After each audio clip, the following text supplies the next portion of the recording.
Assalamu alaikum, ina wayanda ba sa son ake adin nasu a group, to ku biyo ni in nuna muku yadda za ku yi. Idan wannan ne farkon zuwan ku channel namu, kan ku manta ku danna mana subscribing da alamar kararrawa don idan mu daura sabon bidiyo a gaggawan sanar da ku. Da farko za mu tafi can sama wajen dugo uku nan za mu shiga cikinsa. Za mu shiga wajen setting, bayan mun danna abubuwa uku nan.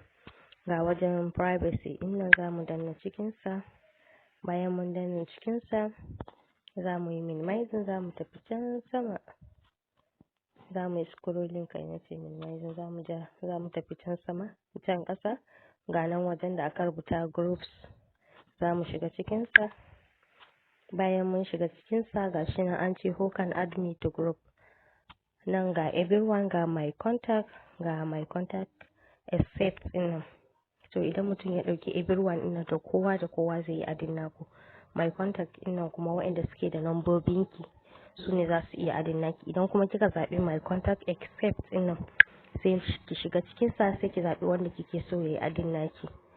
Shikenan, sai ki misali sai ki zaɓa haka, ki zaɓa, bayan kin gama zaɓa sai ki danna wajen makin ɗin nan shikenan.